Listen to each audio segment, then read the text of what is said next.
স্বাধীনতার পর থেকে আসলে বাংলাদেশের শিক্ষা খাতে অনেক উন্নতি হয়েছে আমি বলব।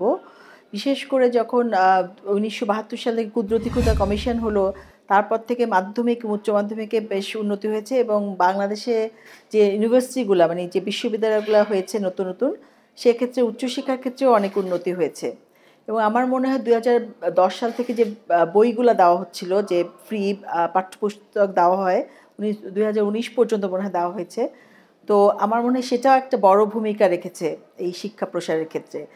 তারপরেও কিছু আমরা বলবো যে পুরোপুরি আমরা লক্ষ্যে পৌঁছাতে পারিনি। আমাদের কিছু চ্যালেঞ্জ আছে, যেমন শিক্ষার মান উন্নয়ন, তারপর আমাদের কোয়ালিফাইড টিচার যে আমরা শিক্ষক যে আমরা বলবো যে সম্পন্ন শিক্ষক, সেগুলোর অভাব আছে। আমাদের কিছু কাঠামোগত মানে জিনিসের অভাব আছে। আমাদের আসলে কিছু লিমিটেশন আছে, সেই লিমিটেশনগুলো যদি আমরা সবাই মিলি, এবং গবেষণার ক্ষেত্রে কিন্তু আমরা অনেক পিছিয়ে আছি। আপনারা সবাই জানেন, হয়তো আপনি মানে কোয়েশ্চেনও করবেন আমাকে যে কীভাবে গবেষণার ক্ষেত্রে কিন্তু আমরা বাংলাদেশে কোথাও কোনো তেমন নাম নাই। তা আমরা আসলে এখন এই পর্যায়ে মানে এতদিন পর স্বাধীনতা, এতদিন পর এসে আমাদের কিন্তু এইগুলোর দিকে নজরদারি করা উচিত আর কি, যে কীভাবে আমরা আমাদেরকে আরও ভিজিবল করব বিশ্বের কাছে এবং কিভাবে আমাদের দেশকে আরও উন্নত পর্যায়ে নিয়ে যেতে পারবো।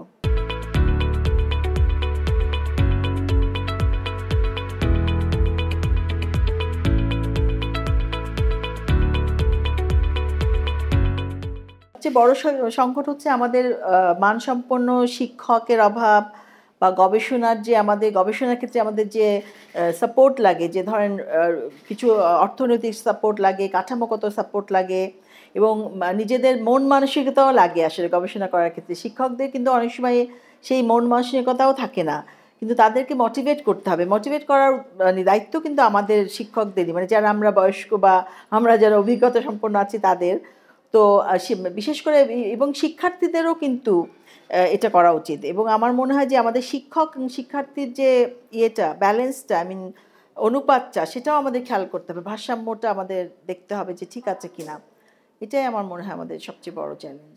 কারণ একটা মানে একটা বিশ্ববিদ্যালয়ে কিন্তু শিক্ষকরাই হচ্ছে খুবই গুরুত্বপূর্ণ ভূমিকা রাখে, কারণ তারাই হচ্ছে কোয়ালিফাইড এডুকেশন দিচ্ছে, তাই না, স্টুডেন্টদেরকে।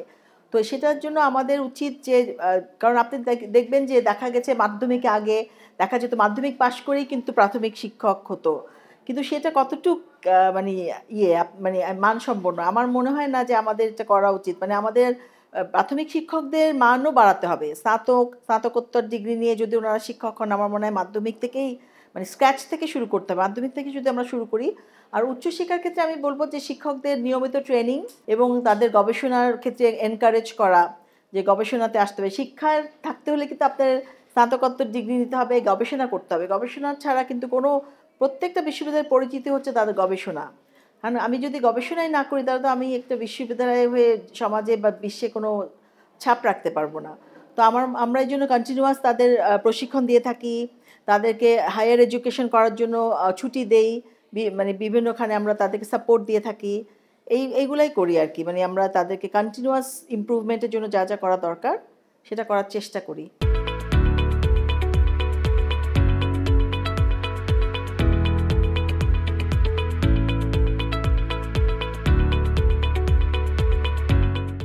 এটা খুবই ইম্পর্টেন্ট আসলে। আপনারাও জানেন যে আমি ধরেন শিক্ষাটা নিলাম, আমি ডিগ্রিটা অর্জন করলাম, কিন্তু আমি যদি আমার ওয়ার্ক প্লেসে গিয়ে না বুঝি যে ওখানে ওদের নিড কি, আমার ইন্ডাস্ট্রির নিড কি, আমার প্রফেশনের নিড কি, সেটা কিন্তু এই জন্যই কিন্তু আমাদের ইউজিসি আউটকাম বেসড কারিকুলাম, যেটা ওবি কারিকুলাম আমরাও ফলো করছি। তো ওটার সাথে ওইখানে কিন্তু আমরা ইন্ডাস্ট্রির সাথে লিঙ্কেজটা খুবই গুরুত্বপূর্ণ মানে আমরা মনে করি। এবং আমরা অলরেডি বিভিন্ন ইন্ডাস্ট্রির সাথে এমওইউ করেছি, ওদের সাথে যৌথভাবে গবেষণা করছি। এটা খুবই গুরুত্বপূর্ণ, কারণ আমি শিখলাম হচ্ছে থিওরি, কিন্তু প্র্যাকটিক্যালি আমি কিভাবে কাজ করব সেটা তো আমার শিখতে হবে আমার এক্সপিরিয়েন্স থেকে, বা ইন্ডাস্ট্রিজ যে ওদের ডিমান্ড আছে, ওদের নিড আছে, সেগুলো আমার জানতে হবে।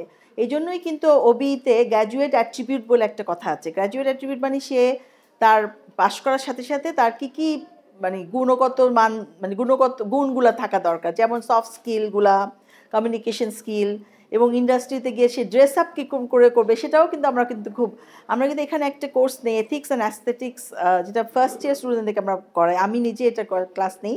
আমরা কিন্তু ওদেরকে এথিক্স মানে কীভাবে একজন মানুষ অনেস্ট থাকতে পারে, ইন্টিগ্রিটি সম্পন্ন হতে পারে, তাদের ড্রেস আপ, তাদের ইভেন কালিনারি ইটিং হ্যাবিটসগুলোও আর কি, এবং লাইফস্টাইল সব কিছু নিয়ে আমরা কিন্তু একটা নেই, ক্লাস নেই।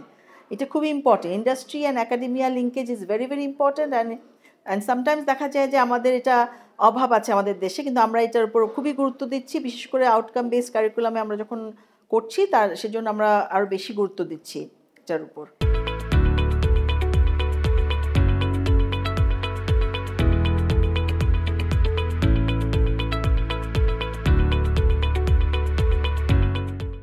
হ্যাঁ, আসলে এটা খুবই দুঃখজনক। আমি একটু আগে বলেছি যে আমাদের দুইভাবে র্যাঙ্কিং হয়, কিউএস র্যাঙ্কিং এবং টাইমস হায়ার এডুকেশন, দুটাতেই কিন্তু আমরা বাংলাদেশটা অনেক পিছিয়ে আছি।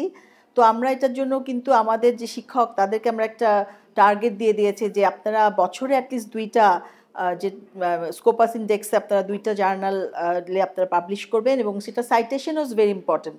আমরা কিন্তু শুধু পাবলিশ করলে হবে না, আমার গবেষণাটা কতবার সাইটেশন হচ্ছে আপনারা জানেন। Citation index is very important. আর এই জন্য আমাদের এই গবেষণাগুলো আমরা যখনই করব তখনই কিন্তু আমাদের র্যাঙ্কিংটা বেড়ে যাবে।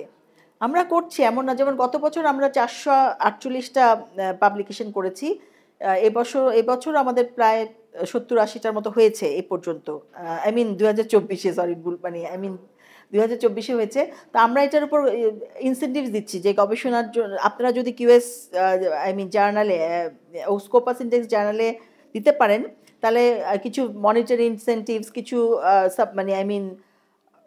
অন্য ধরনের ইনসেন্টিভস দিচ্ছি যে আপনাদেরকে প্রমোশনের কাজে লাগবে, বা মনিটারি কিছু ইনসেন্টিভস দিচ্ছি। কারণ আসলে একজন শিক্ষকের গবেষণা না করলে কিন্তু তার কোনো ভ্যালু নাই, তাকে গবেষণা করতে হবে কন্টিনিউয়াস। এবং আপনারা জানেন আমি যেহেতু পাবলিক হেলথে আছি, পাবলিক হেলথে কিন্তু আমরা সারাক্ষণ গবেষণা করি, এবং everything is from birth since death everything is public health. আপনারা জানেন ভালো করেই যে এই যে এয়ার পলিউশন, নয়েজ পলিউশন থেকে শুরু করে সব কিছু, যে ডেঙ্গু আউটব্রেক, আমাদের যে নতুন ভাইরাস আসতেছে HMPV, সেইগুলো সবই পাবলিক হেলথের আন্ডারে। তো আমাদের কন্টিনিউয়াস কিন্তু গবেষণা করতে হয়, এবং আমরা চেষ্টা করছি গবেষণাটা আরও বাড়াতে, সো দ্যাট আমরা একটা ভালো পজিশনে যেতে পারি।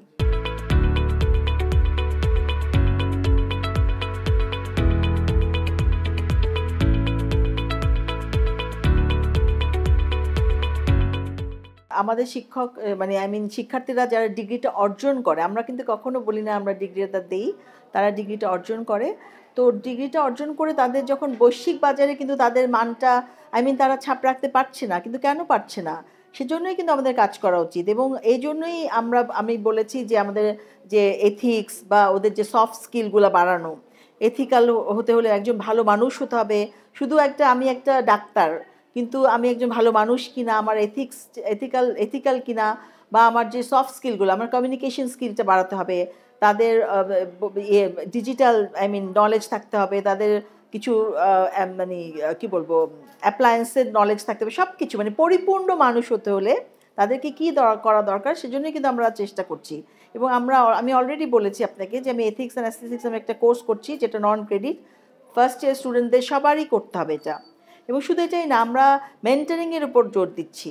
মেন্টারিং অলসো ভেরি ইম্পর্টেন্ট, কারণ একটা স্টুডেন্টকে একটা পরিপূর্ণ মানুষ করে গড়ে তুলতে শুধু আমি ক্লাসরুমে শিক্ষা দিলেই হবে না, তার সাথে আমার 1-to-1 কমিউনিকেট করতে হবে। আমাদের টিচাররা কিন্তু তাদের আন্ডারে 20-25 জন করে স্টুডেন্ট থাকে, এবং আমি কিন্তু সবসময় বলি যে বলো তো তোমার আন্ডারে কে আছে, তার সব কিছু তোমার জানতে হবে, লাইক তার মেন্টাল হেলথ, ফিজিক্যাল হেলথ থাকে না, অনেক সময় ফ্যামিলিতে প্রবলেম, সে টিউশন ফি দিতে পারছে না, কেন প্রবলেমটা আমরা কীভাবে সলভ করতে পারবো, এগুলো নিয়েও আমাদের কাজ করতে হবে। আসলে কি আমাদের এইটাই একটু ল্যাকিং, যে আমরা পরিপূর্ণভাবে একজন মানুষ তৈরি করতে পারছি না। আমরা হয়তো ডিগ্রিটা দিচ্ছি বা শিক্ষাটা দিচ্ছি, কিন্তু আমাদেরকে সাথে সাথে তাকে পুরোপুরি সাপোর্ট দিতে হবে যেন সে প্রফেশনাল লাইফে গিয়েও ভালোভাবে নিজেকে প্রতিষ্ঠিত করতে পারে। এবং আমার মনে হয় আমরা যদি সবাই মিলে এই কাজগুলো করি, তাহলে উই ক্যান অ্যাচিভ দ্যাট গোল। আমাদের স্টুডেন্টরা কিন্তু ভালো করতে পারবে বৈশ্বিক বাজারে, এবং তাদেরকে একটা মানসম্পন্ন গ্র্যাজুয়েট হিসেবে গড়ে তোলার জন্য যা যা করা দরকার আমরা সবাই চেষ্টা করছি। But we have a long way to go. আমাদের সবাই মিলে চেষ্টা করতে হবে এটাকে অ্যাচিভ করার জন্য।